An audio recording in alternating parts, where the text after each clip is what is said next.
Welcome to all of you in this video. Today we will discuss about क्रिया कारक कुतूहलम। आज हम discuss करेंगे क्लास 10 संस्कृत में क्रिया कारक कुतूहलम चैप्टर 3 की ओर। तो इसमें 9, 10, 11 और 12 नंबर के श्लोकों को हम लोग आज रीड करेंगे, अनुवाद के रूप में देखेंगे। चलिए देखते हैं फर्स्ट श्लोक की ओर। निंदन तो नीति निपुणा यदि वा स्तुवन तो लक्ष्मी समाविशतु गच्छतु वा यथेष्टम अद्यव व मरणास्तु युगांतरे व न्यायात पथ प्रचलन्ति पथम न धीराः। एक बार और देख लेंगे। निंदन्तु नीति निपुणा यदि वा स्तुवन्तु लक्ष्मी समाविशतु गच्छतु वा यथेष्टम अद्यव व मरणास्तु युगांतरे व न्यायात पथ प्रचलन्ति पथम न धीराः। अब ध्यान देंगे कि क्रिया के कौन से रूपों का इस श्लोक में प्रयोग किया गया है। चूँकि ये चैप्टर ही क्रिया, धातु, कारक, शब्द, धातु और शब्द रूपों की ओर इंगित करता है। तो देखिए, निंदन्तु और स्तुवन्तु, समाविशतु, गच्छतु, इस प्रकार से लोट लकार का प्रयोग अतु अतामन्तु अतम तानि आओ आम लोट लकार का प्रयोग किया गया है। तो देखिए, नीति फर्स्ट शब्दार्थ की ओर ध्यान देंगे हम लोग। निंदन्तु मतलब निंदा करें, निंदन्तु मतलब निंदा करें। नीति निपुणा नीतिज्ञ या नीति से निपुण इंसान, नीति से निपुण मनुष्य, नीति से निपुण मनुष्य या नीतिज्ञ निंदन्तु निंदा करें। यदि वा अथवा स्तुवन्तु स्तुति करें, वंदना करें, स्तुति करें या प्रशंसा करें। लक्ष्मी समाविशतु लक्ष्मी आए, गच्छतु जाए, वा यथेष्टम अपनी इच्छा से आए अथवा जाए अपनी इच्छा अनुसार। अद्यव वा मरणास्तु आज ही मृत्यु हो, अद्यव वा मरणास्तु आज ही मृत्यु हो, युगांतरे वा या युगों बाद बहुत दिनों बाद, न्यायात न्याय के पथ से, न्यायात पथ न्याय के पथ से, प्रचलन्ति विचलित नहीं हो, विचलित पथम न धीराः नहीं होती हैं धैर्यवान लोग अपने पथ से, अपने रास्ते से, अपने पैर से बोल सकती हैं, अपने पथ रास्ते से, और धैर्यवान लोग पद से प्रविचलित अर्थात विचलित नहीं होती हैं। अब ध्यान से एक बार और देख लेंगे इसको। निंदन तो नीति निपुणा, नीतिज्ञ, नीति निपुणा मतलब नीतिज्ञ या नीति से निपुण। नीतिज्ञ निंदा करें या अथवा स्तुति करें, नीतिज्ञ निंदा करें अथवा, यदि वह मतलब होता है अथवा, यदि या अथवा स्तुति करें।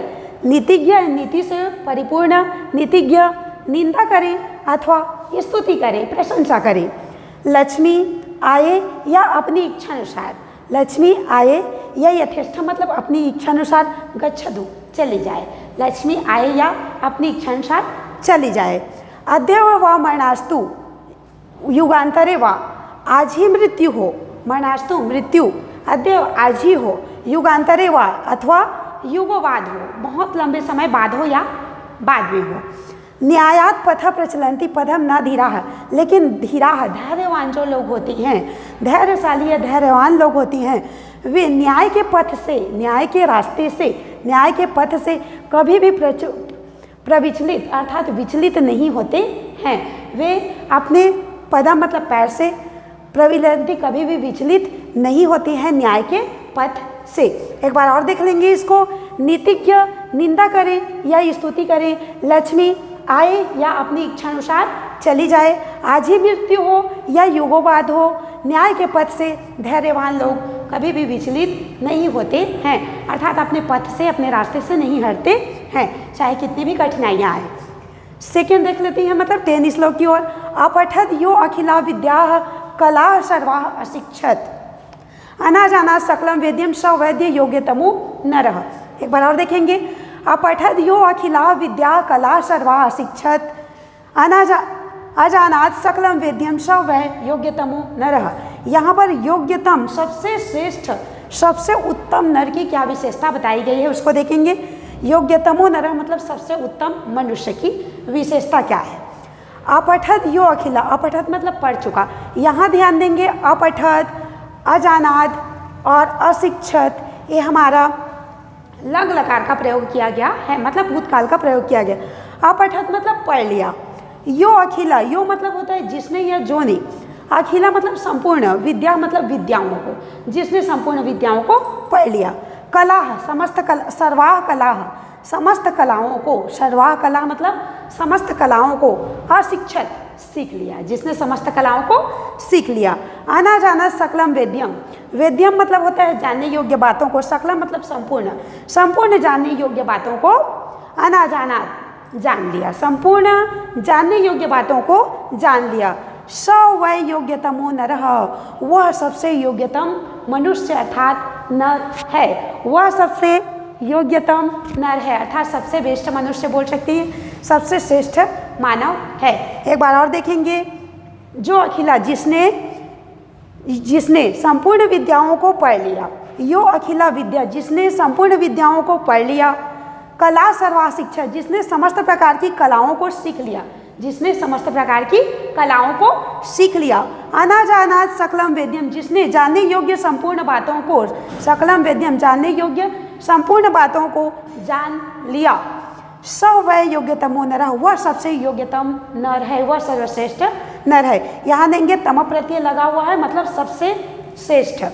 अगला नंबर देख लेंगे, दृष्टिपूतम निषेधपादम वर्षपूतम जलम पिबेत, सत्यपूताम वदेत वाचम मनपूतम समाचरेत। एक बार और देखेंगे, दृष्टिपूतम निषेधपादम वस्त्रपूतम जलम पिबेत, सत्यपूताम वदेत वाचम मनपूतम समाचरेत। अब अनुवाद की ओर देखेंगे, दृष्टि यहाँ पर देखेंगे निषेध, पिबेत, समाचारित, वदेत, इसमें विधिलिंग लकार का प्रयोग किया गया है। एतेता में यू है, हेता में, दिया में एम, तो क्रिया के विधिलिंग लकार का प्रयोग किया गया है इस सेंटेंस में। दृष्टिपूतम, दृष्टि मतलब होता है आँख, पूतम मतलब कि देख करके, भली भांति प्रकार से देख करके, या बोल सकते हैं पवित्र करके, पूतम मतलब पवित्र करके। तो यहाँ पर दृष्टि को पवित्र नहीं बल्कि यहाँ पर भली भांति प्रकार से देख करके। निषेध पादम, पैर को, निषेध मतलब रखना चाहिए, पादम मतलब होता है पैर। वस्त्र पूतम, वस्त्र से, जलम जल को, पूतम पवित्र करके या छान करके, पीबे पीना चाहिए। सत्य पूतम, सत्य से पवित्र करके, सत्य से छान करके, सत्य से पवित्र करके। वदेत वाचम, वाणी को वदेत बोलना चाहिए। मनपूतम, मन से पवित्र करके या पवित्र मन से समाचरित, आचरण करना चाहिए, आचरण या व्यवहार करना चाहिए। देख लेते हैं फिर से एक बार अनुवाद की ओर। दृष्टिपूतम निषेध पादम, भली भांति देख करके, भली भांति देख करके पैर को रखना चाहिए, भली भांति देख करके पैर रखना चाहिए। वस्त्रपूतम जलम पिबेत, जल को कपड़े से या वस्त्र से छान करके पीना चाहिए। सत्यपूतम वदेत वाचम, सत्य से परिपूर्ण या सत्य से पवित्र वाणी, वाचम वदेत वाणी बोलनी चाहिए। मनपूतम समाचरित, मन से पवित्र या पवित्र मन से वार्तालाप, बातचीत करनी चाहिए या व्यवहार करना चाहिए। एक बार और देखेंगे, भली भांति प्रकार से देख करके पैर रखना चाहिए, जल को कपड़े से छान करके पीना चाहिए, सत्य से शुद्ध किया हुआ वाणी बोलनी चाहिए और पवित्र मन से आचरण करना चाहिए। अगला देखेंगे श्लोक की ओर। रात्रिर्गमिष्यति भविष्यति सुप्रभातम भानुष्य देति हसिष्यति पंकज श्रीः, इत्थम विचरन्ति कोषगते द्विरेफे हा हंत हंत नलिम गज उज्जा हाथ। एक बार और देखेंगे, रात्रिर्गमिष्यति भविष्यति सुप्रभातम भानुष्वा देष्यति हसिष्यति पंकज श्रीः, इत्थम विचरन्ति कोषगते द्विरेफे हा हंत हंत नलिम गज उज्जा हाथ। यहाँ देखेंगे, रात्रि गमिष्यति, भविष्यति, भानुष्यति, हसिष्यति, इसमें हम लोगों का भविष्य काल का प्रयोग किया गया है, मतलब ऋट लकार, क्रिया के ऋट लकार का प्रयोग किया गया है, जैसे भविष्यति और भानुष्यति, गमिष्यति, इस प्रकार से। तो चलिए देखते हैं, रात्रि गमिष्यति कौन क्या सोच रहा है उसको देखेंगे। नलनिम उज्जाहार, नलनी के द्वारा, द्विरेफे, द्विरेफे मतलब होता है भंवरा, द्विरेफे मतलब होता है भंवरा, भंवरा क्या सोच विचार कर रहा है और कहाँ स्थित है उसको देखेंगे। भंवरे की सोच विचार की ओर देखती हैं। रात्रि गमिष्यति, रात्रि बीत जाएगी, रात्रि चली जाएगी, रात्रि गमिष्यति, रात्रि बीत जाएगी। भविष्यति सुप्रभातम, भविष्यति मतलब होगा, सुप्रभातम सुप्रभात सवेरा होगा, रात्रि बीत जाएगी, सवेरा होगा, सुबह होगा। रात्रि गमिष्यति मतलब रात्रि बीत जाएगी, भविष्यति सुप्रभातम, सुबह होगा, भास्वानुदेश्यति, भानु उदित होगा, मतलब सूर्य निकलेगा, भानु उदित होगा, सूर्य उदित होगा, हसिष्यति पंकजश्री, पंकजश्री, पंकज मतलब होता है कमल, श्री मतलब होता है सुंदर, कमल सुंदर हंसेंगे या खिलेंगे, दिखेंगे, पंकज सुंदर लगेंगे या खिलेंगे। इत्थम विचरन्ति, ऐसा विचार करते हुए, इत्थम मतलब इस प्रकार से, विचिन्तयति, ऐसा विचार करते हुए, कोश गते, कोश के में स्थित, कमल दल के कोश में स्थित, कमल या कमलिनी के कोश के अंदर में स्थित द्विरिफे भौरा सोच विचार कर रहा है। विचरन्ति मतलब सोच विचार कर रहा है। देखिए विचिन्तयति मतलब सोच विचार कर रहा है, कोश के अंदर में स्थित भौरा। हा हंत, हा हन, घोर अंधकार है या बहुत तकलीफदायक है, बहुत कष्ट की बात है। नलिनीम गज उज्जाहर, गज, गज मतलब होता है हाथी के द्वारा, गज मतलब हाथी, हाथी के द्वारा नलिनी को, कमलिनी को, उज्जाहार मतलब उखाड़ करके फेंक दिया जाता है। यहाँ सोचने योग्य बात है कि भौरा कमल के, कमलिनी के दल के बीच में स्थित है और शाम होने पर कमल के दल में स्थित है और वह मधु संग्रह करने में, वह भौरा एक है जो मधु संग्रह करने में लगा हुआ है और मधु संग्रह करते हुए वह कमल दल के अंदर बैठा हुआ है और मधु संग्रह कर रहा है। उसी समय अकस्मात रात्रि हो जाती है, मतलब बोल सकते हैं शाम या रात्रि हो जाती है और वह भौरा कमल दल के स्थिति में फंस जाता है और वह रात्रि में सोच विचार करने लगता है या उसी समय सोच विचार करने लगता है कि रात्रि, वह तो फंसा हुआ है, रात्रि बीत जाएगी, सुप्रभात होगा, भानु उदित होगा और पंकजश्री खिलेंगे, मतलब कमल खिलेंगे। ऐसा विचार करते हुए वह कोश के अंदर स्थित है और उसी समय होता है कि एक हाथी आता है और उस कमलिनी को उखाड़ करके फेंक देता है और भौरा वहीं का वहीं रहा हुआ मृत्यु को प्राप्त होता है। तो इसी कहानी को यहाँ दिया गया है कि रात्रि बीतेगी, रात्रि बीत जाएगी, सुप्रभात होगा, भानु उदित होगा, पंकजश्री कमल हंसेंगे या खिलेंगे या खिल करके सुंदर लगेंगे। ऐसा विचार करते हुए कमल के दल में स्थित, कमल दल के बीच में स्थित भौरा, बहुत तकलीफ की बात है कि ऐसा सोच विचार कर ही रहा था कि एक हाथी आया और उस नलिनी अर्थात कमलिनी को उखाड़ करके फेंक देता है। यहाँ पर हा हाथ मतलब कष्ट सूचक वाक्य है।